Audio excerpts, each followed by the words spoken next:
sur la télévision Futur Média nu koy defee saa su heure bi jotee xam ngeen ko moom mooy soir d'info gannaaw bu ma leen nuyoo le journal de 20h dinañ dalal ci seconde partie bi Marème Ndour moom nag mooy directrice adjointe Corps Africa bu Sénégal ñoom dañuy yëngu ci wàllu volontariat wàllu entrepreneuriat des jeunes ak emploi des jeunes mu yemboog nag jamono gi nga xamante ne ñu ngi wëral ndaw yi liggéey ci Sénégal léegi dañuy dalal ki nga xamante ne moom itamit moom moo jiite univers automobile ñu koy wax Mame Latyr Tine maa ngi lay nuyu. maa ngi lay fay Binta maa ngi nuyu. Barthélémy fay naa la monsieur Tine maa ngi lay fay Binta di la fay également di nuyu waale téléspectateurs yi. dëgg la alors Mame Latyr tey loolu fi tax teew moom moo ne yéen ay mécanicien ngeen woon nekkoon fii ci Thiaroye ñu jëlee leen fa état bi daf ko soxla indemniser leen yóbbu leen sendu ngeen am ñu ne seen ay kayit yoo xamante ne mi ngi firndeel ne état bi moo nañ ko jox en due et bonne forme mais léegi nag aux dernières nouvelles dafa am ku ñëw ne moom site bi expliquer un peu naka la demee. waaw maa ngi lay gërëm bu baax di gërëm Barthélémy si dalal bi ngeen ma dalal fii bon problème bi mooy dañu nekkoon ci emprise autoroute à péage bi au niveau de poste Thiaroye doon fa liggéey di daan suñu doole un bon jour état bi yebal fa ay ndaw di def recensement en 2007 ak en 2010 bi mu defee recensement yi bon ñu def indemnisation recaser ñu ci benn site bu 6 hectares bu nekk au niveau de Sendou mu nekk lotissement administratif ñu am fa 488 parcelles à usage de garage et de service automobile kenn ku nekk mu ngi sa attestation boo xamante ni impôt et domaine moo ko délivré en bonne et due forme.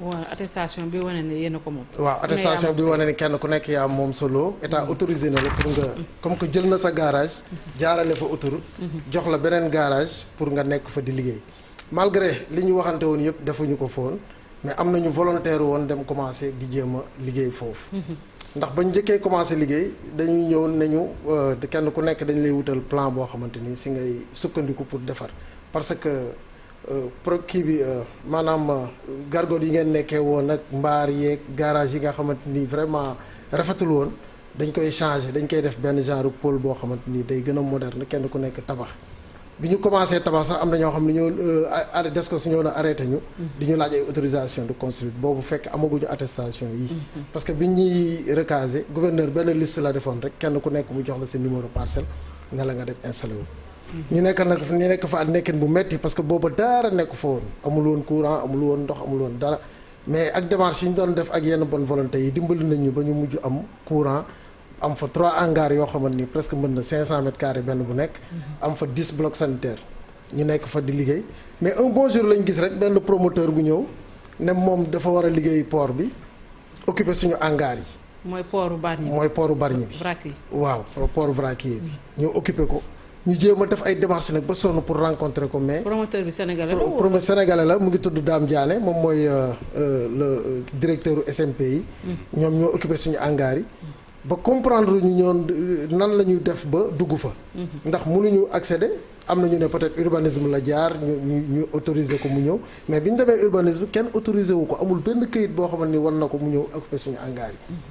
ba ni ñu fa nekkee ba police ñëw fekk ñu fa sonal ñu trop di ñu dëgër piir ba coow am na fa leen police seen i këyit. wan nañ lii police mais li ñu jaaxal moom mooy. peut-être police moom force de l'ordre la maintien de l'ordre mais même bu police di ñëw sax du indaale sommation du indaale benn këyit bi wane ni lii nguur moo ma ko jox wala lii këyit la boo xamante ni day wane ngeen jóg. waa ji leen ne moom site bi daf leen a woon këyit. waxul ni moom site bi ndax mosuñu toog wanewul tamit benn këyit même agent yi muy àndal di ànd ak police di ñëw di ñu dëgër piir sax du ñu indaale këyit. bi ñu saisiré le préfet Ibrahima Babacar Kane moom moo nekk le préfet de Rufisque bi ñu ko saisiré mu accordé ñu audience ñu dem toog ak moom waxtaan ak moom mu ne ñu man de li ma waroon liggéey ci seen cas bi yëpp liggéey naa ba délivré naa gouverneur il faut ngeen dem gis gouverneur ci lañ ñaan audience gouverneur Alassane Sall vraiment moom it il a été très accueillant mu recevoir ñu. mais gouverneur Dakar. gouverneur de Dakar. Alassane Sall mu recevoir ñu wax dëgg yàlla déglu ñu. wax dëgg yàlla déglu nañu accordé ñu noppam ñu waxtaan ak moom waxtaan bu yaatu. mu ne ñu comme que laaj ñu suñu documents yi yëpp plan de masse beeg kayit yeeg yëpp ñu jox ko mun nañu d'accord léegi dinaa def li ma war a def après dinaa leen revenir ñu daal di dellu bi ñu korité tout juste bi ñu korité ba pare rek la ma envoyé texto xamal ni pare na ci suñu dossier ba jox na ko ministre bi. ministre ban. le ministre de l'artisanat moom mooy Pape Amadou Ndiaye. Pape Amadou Ndiaye rek problème bi moom mooy ñu ngi sonal ay njabootam te ba léegi amuñu benn interlocuteur boo xamante ni tey moom mën nañu wax ak ñun. parce que yëg na ni am nañ problème ndax li tax mu yëg ko moom mooy son chef de cabinet il était adjoint du gouverneur lors de ce recasement. kon moom xam na li xew exactement ci biir dossier bi. mais recasement bi Mamour Diallo moo ko signé. merci moom moo ko signé. moo nekkoon receveur des domaines de le 26 mai 2015. voilà foofu boobu la ñu. léegi lu ñu wax moom mooy que ne dañ leen autorisé à occuper la parcelle te terrain bi exclusivement destiné à usage de garage et service automobile. mais binduñu ne yéen a ko moom. dañ leen autorisé xoolal liiral ci suuf a suuf. La présente attestation est délivrée en attendant le parachèvement par l'administration. Par l'administration. Parachèvement. waaw donc ça veut dire que pare. De l'administration d'établissement du titre. Merci. mais est-ce que titre bi génn na. waaw titre bi foncier. parce que bu nee parachèvement. de l'établissement du titre. ça veut dire que titre bi génnagul. dañ leen ko jox à titre provisoire. en attendant 2015 ba léegi jotagu leen titre. ba léegi. xoolal dafa bind ban at ngeen fa commencé 2015 googu ngeen commencé toog foofu. 2015 lañ fa commencé dem parce que bi ñu recasé. boobu amaguñu woon këyit. 2015 la këyit yi commencé génn. 2015 mais. la attestation yi commencé génn. mais li mu bind fii la présente attestation est délivrée à l'intéressé en attendant le parachèvement par l'administration. de la procédure d'établissement du titre. titre boobu kay moom ci boppam. moom moo ko war a délivrer. kan si administration. waaw mais dem jotu leen ko kay moom. ça veut dire que on suppose que da ngeen occupé gum. waaw da ngeen occupé gum pour le moment. ndegam titre bi génnagul nag moomagu leen. waaw mais xam nga liy wane ni ñun ñoom moom mooy dañoo jël suñuy garage. jaarale fa autoroute. jox ñu ay place. non mais place yi leen jox place yi leen jox. waaw recasement provisoire la. waaw le temps que document yi ci war yëpp génn pour ngeen mën ko moom bërëb bi ngeen nekk. mais comme document officiel bi titre bi leen ko war a jox génnagul. dañ leen jox attestation à titre provisoire ngeen toogagum foofu le temps que ñuy yeggali processus bi. processus boobu nag moo yeggagul.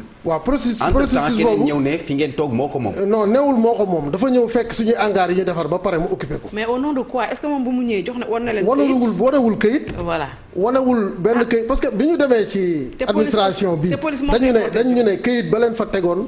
amaatul beneen këyit bu ñëw ne leen jóg leen. c'est ça ñoom loolu la ñuy wax. ba léegi ba ngeen ku leen wax loolu. administration muy urbanisme muy cadastre muy domaine. kuñ ci bind dañ lay wax ni këyit bañ leen joxoon impôt domaine moo ñu jox këyit. tant que titre bi këyit bi ñu leen joxoon amul benn këyit bu génnaat buy wane ni jóg leen fa. te lu ko raw loolu am na parce que Mamadou Talla moom moo nekkoon suñu ministre de tutelle. woo nañu man mii la woo téléphone personnellement ñu def délégation dem seeti ko exposer ko lépp en présence du gouverneur ñu wax ni lépp suñu situation nii la demee ñu dugal ñu introduire demande de marche fële Tëngéej naroon def marche bu rëy Omar Gueye à l'époque moo nekkoon ministre du de la pêche xaw ma. moo yoroon na au port yi. woo ñu ci guddi gi fële sphère ministérielle. la veille daal di ne ñu may leen ma ma def ci ay jéego parce que. ñëw xool ko dimbali leen ma ngeen surseoir marché bi 7 heures la ma commissaire u Tëngéej bi woo ne ma kaay nga signé loolu nga wax ak ministre bi ma dem fa ñu waxtaan la ma ko waxee woon nag la ko defee parce que dana le samedi dinaa ñëw ñu ànd ma dem xooli site bi le samedi ministre Omar Gueye ñëw ñu def délégation ànd xool foofu yëpp mu ne mais lii cohabitation bi mën naa nekk waa urbanisme ne cohabitation bi mën naa nekk port bi miiré na lim moom lii état moo leen ko jox yéen ay néew di doole ngeen plus de 350 pères de famille di fi liggéey nan lañ leen mën a bundu xatee léegi daal di woo Mamadou Talla woo ñu waxtaan ak moom exposé ko lépp mu ne dinaa ko soumettre président une semaine après moo wootewaat ministre Mamadou Talla mu ngi may dégg moo wootewaat ne leen ñëw leen j'ai une bonne nouvelle pour vous. ñu daal di ñëw toog ministère def délégation bu mag mu ne ñu président en conseil des ministres nee na jël leen seen site ngeen continuer liggéey te pourtant loolu kenn respecté wu ko ci ñoom. kenn respecté wu ko ci moom te ñoom moo ne président nee na waxi président décret la. kon ñun même lii mënuñu cee ngàññi président liñ ciy wax moom mooy ñi nga xamante ni ñoom ñoo war a doxal mbir mi te doxalul ko parce que suñu demee ci préfet bu mënee di yabale ñu ñuy déguerpir sans sommation wala parce que police mënuñu song sans autorisation préfet. léegi police kan moo ko yabal Dame Diané kan moo ko dooleel wala kan la àndal. et yéen dans tout ça wutu leen a dajeeg Dame Diané boobu ci boppam. Dame Diané ñun ñëw bëgg a wuteeg moom xoolal li liiral li demande la boo xamante ni jot na ci. da ngeen ko envoyé. pour tontu sax defuñu ko. tontu nii la ñuy rombee gauche droite fii mënu leen fi nekk nangam dafa mujj metti.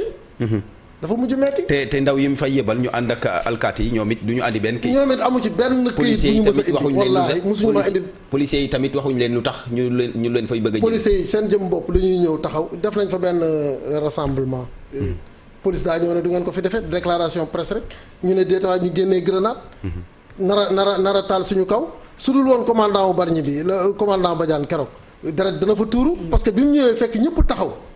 policiers yi taxaw nii sol seedi kii ñun ñu taxaw nii nekk yoruñu sax xeer ay bain vide ay ouvrier yoo xamante ni liggéey rek moo nekk seen soxla bi mu ñëwee daf maa woo ma ñëw ma taxaw mu ne ma lan ngeen bëgg ma ne ko def déclaration kese lañ bëgg mu ne leen def leen seen déclaration ngeen dem daal di wax force de l'ordre yi ñu taxaw ñu def suñu déclaration dem xam nga loolu maanaam jaay doole ak buntu xatal boobu noonu moo metti si ay baadoolo yoo xamante ni mais monsieur Tine nag fekk titre bi génnul mënagu leen ne yéen a moom waaw mais mënuñu la autoriser place ne la demal nga liggéey man maay lijjanti titre bi ma la war a jox titre ba pareegul ab keneen ku jóge ca àll ba ñëw ne la jóge fi mais baadoolo mënta yar moroomu baadoolo loolu teguwut ci yoon. état moom mooy jël ay responsabilités am pour rétablir l'ordre mais c'est pas benn civil mooy ñëw di yàpp moroomu civil am te yor na fi. mais dommage yam fa def yëpp dañoo woo huissier mu ñëw xool lii la fa def nañ constat bi lépp jaxase na borne yàq lépp daaneel suñuy miir ak lépp ba pare utiliser suñuy courant boo xamante ni ñun ñoo ko fa def lañ fa def ëpp na 900 millions. ñetti hangar yi boo ko xoolee ëpp na 150 millions. yéen ngeen ay avocat ak yooyu. jëlaguñu avocat parce que dañoo jàpp ni état de droit la te président comme que wax na. lii procès verbal constat wu huissier bi. constat wu huissier bi la. ok mooy bu mu ñëwee constaté dégâts yi. bu mu ñëwee constaté dégâts yeeg yëpp. parce que lépp Dame Diané de moom am na doole di. waaw milliardaire la moom lañ jox pour mu liggéey port bi mais xanaa tamit port bi moom utilité publique la. léegi si fan ngeen féete di liggéey. ñun kay tasaare nañ ñu gouverneur moo ñu ne woon ñu may ko tuuti. actuellement nii moom la ñuy xaar mais defe naa li ñu xaar fi mu toll nii jeex na egg nañ si cëppaandaw gi. lépp lu ñu waroon def nañ ko. APIX gouverneur ñëpp bind nañ leen. ñëpp ñi ñu amoon ñu bokkoon ci processus recasement bi bind nañ leen. ba président wax na mais lan moo waral président wax ni bàyyi leen situ jàmbur. ñu ñëw di ñu fa bundu xataal di ñu yóbbu. mais est-ce que quelque part aussi faute bi du ci yéen parce que jox ma attestation bi bi ñu leen ko joxee am mentionné lii ci fin bi. Attestation est délivrée à l'intéressé en attendant le parachèvement par l'administration. waaw le parachèvement par l'administration bi ngeen def ba woo huissier pour mu constater da ngeen waroon na rapproché wu d'un avocat nit ku xam yoon mu lire attestation bi yépp xool li ci nekk su ko defee ngeen engagé procédure bi gaaw finaliser jot seen titre mën a toog jàpp seen jàmbur parce que 2015 ba léegi bu ngeen engagé woon procédure bi yaakaar naa titre bi doon ngeen ko jot. effectivement mais sauf que le problème Barthélémy mooy que le parachèvement joxewuñu date pour mu ban kañ lay jeex. donc tant que le titre génnul ñoom ils sont vraiment ñu ngi ci yoon li protégé na leen attestation bi protégé na leen parce que administration aussi xam nga ne liggéeyam dafa yéex tant que génnul am nañu lu leen protégé donc Dame Diané mi ñëw ne moom foofu moo waroon a wone ay këyitam yi ko permettre que ne moom moo fa war a occuper. daam xëy na mu ngi leen di dégg. et puis le ministre de l'artisanat aussi le ministre de l'artisanat mais lotissement administratif boo tëralee plan bi nii. plan bi boo xoolee plan wu Diamniadio Sendou di nga gis ni fii recasement wu mécaniciens yi ci lañ nekk te ñoo fa jiitu même le centrale charbon bi ñun ñoo leen jox courant Dame Diané suñu courant lay utiliser hangar yooyu bu ñu ko doon loué la mu fa jàqal rek bu doon location la feneen mu loué ko rek actuellement nii war na fay lu mat 60 millions. wala 80 millions mais tax jël ay avocats aussi ngeen dem ci yoon nous sommes dans un pays de droit. waaw nit mënul ñëw rek jaay nit doole comme ça jël place am ne maa ko moom. waaw moom moo waral. comme jéem ngeen ko gis nanguwul. les autorités jox nañ leen dëgg.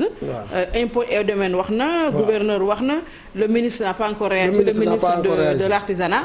n'a pas encore réagi. xam naa dina leen dégg mais seen problème lan la lu tax de façon générale dama seetlu ne mécaniciens yi jëlee nañ leen fii yóbbu nañ leen fële bëgguñu ñu toog quelques minutes ñu jëlee waat pourquoi mënu leen toog benn place. Barthélémy leen daal laa lay xamal mécanicien moom njëriñu kese la. fépp foo ko yóbbu dana xumb te dinañ ko soxla. soo xoolee fépp fu mécanicien nekk àll la bis bu ñu ko soxlaa dinañ leen fa yëkkati ñun présenté nañ projet bu gën a gaaw bi def nañ projet technoparc def lancement bi grand théâtre keroog kenn xaju fa ñu jox leen ko pour rek déguerpissement abusif jeex parce que ñëpp a sonn fi mu toll nii suñu morom yëpp a sonn parce que mécanicien bi nga fekk si ruq mu toog fa di liggéey gën a doonul lu ko gënal état bi nga xamante ni moo amee suuf moom moo waroon joxe benn technoparc bu yaatu mécanicien yëpp dem fa nekk fa. yéen tamit demandé ngeen ko. demandé nañ ko def nañ ko sous forme de projet booba MPA la woon Revas. ñëpp a dajaloo. ñu tënk document bu leer def recensement bu leer jox leen ko loolu bu ñu ko defoon kon jeex na ba tey. barki démb lañ ñuy dajale fële ca Diamniadio booba Dame Diop fi ne 50 hectares yoo xamante ni suñu benn président Revas moom moo defoon proposition bi président de la République. keroog en audience keroog Omar Youm moo nekkoon chef de cabinet daf ko ne Omar Youm jëlal loolu ma signé décret d' attribution bi ñu attribué 50 hectares dajale ñu fële ne projet bi 15 milliards la 5 milliards dégagé na président dégagé na ko pour ñu def ko fa. daal di wut commission ci saasi Dame Diop a ngi toog commission ba tey dajewuñ te li ma lay wax ni 2019 la woon maanaam pour ñu am koo xamante ni dina taxawu suñu jàmbat xam ko xam li secteur bi laaj loolu moo ñu manqué. amuñu ministre boo xamante ni tey bu wàcc na ci terrain bi xool réellement lan moo xew lan mooy yittey artisan yi lan mooy yittey mécaniciens yi ñu recaser leen wax jooja jeex. kon seen ministre bi ba léegi wàccul ci terrain suñu ministre bi de wax dëgg yàlla ba léegi recaser ba léegi recevoir ñu bind nañ ko bindaat ñu ko amuñu réponse te li ma la wax sànq ci suñu dossier bi. balaa ñuy génn rek ñu ne xeex nañu gaañante nañu am na ay blessés ñu soog a ñëw sur le place. voilà merci du médecin après la mort. merci te ci lañ jëm nag parce que lañ waroon def yëpp def nañ ko. est-ce que du ngeen retourner ci gouverneur. gouverneur jaratul ñu retenir ci moom parce que moom li mu waroon a def na ko pare na ci. non mais mën na am mu am beneen yoon bu mu leen won. ah waaw mais xanaa kon dinañu woo wax ñu ko parce que je crois que moom wax dëgg yàlla day bi ñu recevoir la mu waxoon def na ko ndax ne woon na moom dina saisir ministre bi. defar na dossier bi jox na ko ministre bi répondre na ko wala répondre ko moom waxuma loolu moom daal nee na ma man seen parrainage seen dossier jox naa ko ministre bi. te ministre bi nee naa la chef de cabinet moo nekkoon adjoint du gouverneur chargé des affaires administratives lors du recasement moom moo fa nekkoon. moo remplacé Mamour Diallo mi. Mamour Diallo mi xawma kan moo ko remplacé. est-ce que du Cheikh Ba. Cheikh Ba je crois que. mais ndax démb lim delluwaat ci moom. bind nañ leen nee naa la. wala Mamboy Diaw nee naa la ba Mamour Diallo di nekk directeur des domaines. waaw. la ñu demaatoon fii Mamboy Diaw ko remplacé. lañ demaatoon fii ñu ne ñu. li ñuy wax dafa leer de madame. dañ ñu ne. këyit bi ñu leen joxoon ngeen toog fa. gisaataguñu beneen këyit bu génn bu leen ne jóg leen fa. te ki ñuy ñëw di ñu song moom yorul këyit. ah déet bul ne yorul këyit kay. waaw mais waruñu këyit. te man bañ naa ko ba nee naa leen. képp ku fay taxaw ne indaale attestation. xëy na police la ko wan ba police ñëw di ko encadré. képp ku fay ñëw non wanul dara police. parce que bu waroon dara police préfet su ma recevoir dana ma wax lu leer mais préfet ba mu ma recevoir lu mu ma wax demal ci gouverneur nga dem ci gouverneur mu ne la demal dinaa dem ci ministre bi fi mu toll nii dañoo def li ñu waroon a def lépp jaar ci yoon ba fi mu toll nii nag xam nga lan la ñuy def dem jël suñu site waaw parce que ñoom bu ñu respecté wul ndigalu président de la république waaw bu ñu respecté wul président ñun respecté nañu waxu président déet dañuy dem nangu suñuy hangar du ñu jàmmaarloo moom peut-être beneen affaire la waaw mais bu boobaa nag bu ñu jàppee wala ñu def ñu leneen loolu sénégalais yaa ngi seetaan parce que Sénégal je crois que pays de droit la yoon am na fi bu fekkee ni tey ji ay citoyens ñu ngi leen di néewal doole même bu fekkee ni président yëgu ko wala ku jege président yëg na ko. war na cee mën a taxawaay boo xamante ni. du ñu dem bay sànnante xeex wala xam nga lu ma bëggoon xam nga yéen ne nga daje ngeen ak gouverneur. ba mu la ko ci waroon yëpp def na ko. nee na leen envoyé na la message ne la seen dossier jébbal naa ko ministre bi. ngeen essayé jot ministre bi ba sonn demul. déedéet. jotuñu ministre bi. te ko waaye ko dee ca wetam moom lépp lu xew. mu koy gis bi mu instant boobu da ngeen waroon delluwaat ca gouverneur ne ko gouverneur kat kam ñu booleeloon boobu ba léegi ñu ngi koy wut a gis toog wax ak moom mais antuwul. ba tey loolu xalaat la waaye jàpp naa ne Barthélemy li nga xamante ni moom moo gënoon a jaadu moom mooy bu la gouverneur waxee ni nangam fii am na problème te xam nga seeni numéro téléphone yaa leen recensé yaa leen indemnisé yaa leen recasé kon kenn ku nekk numéro carte d'identité sax yor nga ko. jàpp naa ni loolu bu amee ab état def ko yow ñooñu am problème ñu fi leen fa fekk di leen néewal doole di leen jaay doole war ngaa mën a taxaw ci loolu ndax sa njaboot lañ.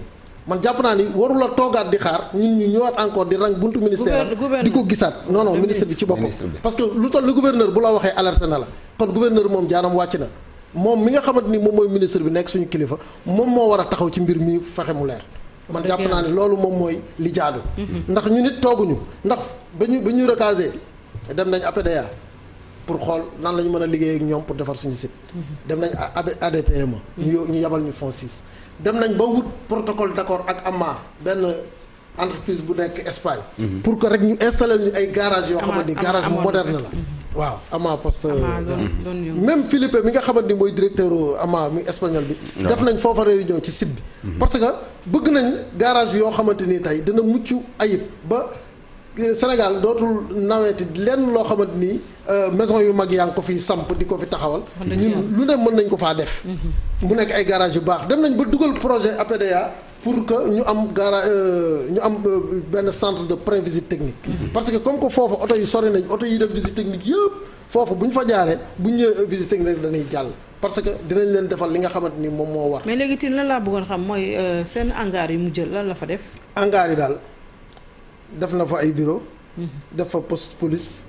dugal fa ay ouvrier am jël suñu bloc sanitaire ba pare clôturer ko def ko dépôt ak ay bureau yëpp bëggoon su paree delluwaat leen ko wala ba tey loolu day fekk ñu abal la waaw kooku musuñoo toog ak moom da ko foqati seen loxo da ko foqati suñu loxo ndax musuñoo toog ak moom bind wala ñu toog ak moom mu ne ñu abal ñu bind signé wala ñu waxtaan ba ci yenn modalité te loolu bu ñu ko doon abale sax ñun duñ ko abale ndax loolu tey jii am na ñu bëri ñoo xamante ni doon nañ gis hangar yi ñëw di contacter naan dañu bëggoon ku leen ko luyee ñu def ko entrepôt dem nañ ba am ñoo xam ne mënoon nañ ci fay ay 1,5 million par hangar parce que hangaru 500 mètres carrés foofu njool ci kaw ñu defar ko ba mu baax mais loolu li mu ko occupé moom bu ñu ko toppee moom daf ñu ko war a fay lam ñu fa yàqal daf ñu ko war a fay te moom li ma jaaxal moom mooy même bu fekkoon ne nit ak nit kese loolu ngor sax da ko mayewul ndax loo xamante ni yow leer na la nit ñi ay borom kër lañ ñu jox leen ko recaser leen fii muy seen yaakaar yow nga mën a ñëw dëggaate leen jël seen i yëf teg fa police di def lu la neex ñu naan la kaay ñuy waxtaan nangu woo sa toog waxtaan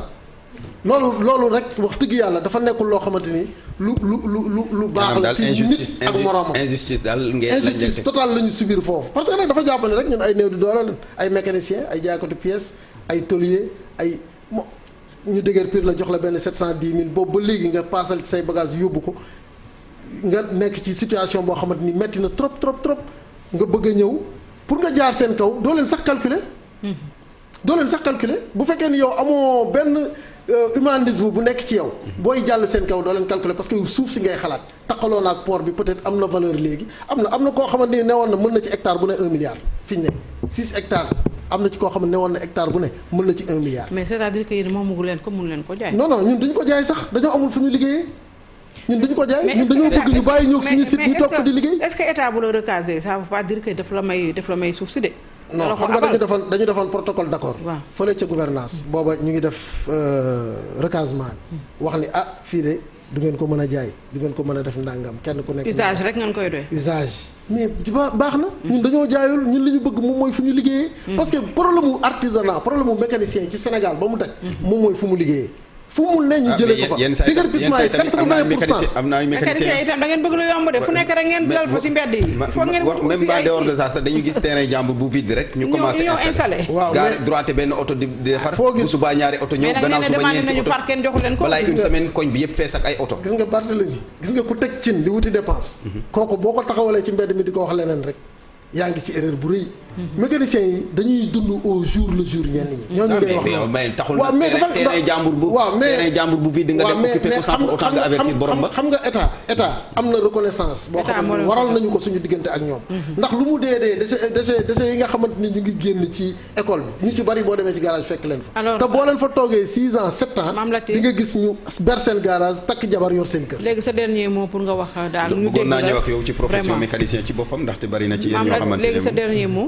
waaw maa ngi leen di sant di leen gërëm di kontaan trop ci nga waxaat aussi que vraiment état bi yéen a mu jàppale leen. balaa ngeen di ñàkk seen site bi man kay damay daal di wax ak président de la république directement. di ko wax ne ñun de say njaboot lañ. te kaddu ga nga waxoon Mamadou Talla ne ko nañu bàyyi suñu site bi. respecté wuñ ko def nañ ko ba tey te jàpp naa ni li nga xamante ni moom mooy suñu site bi ak suñu recasement bi bokk na ci lu mën a créer emploi.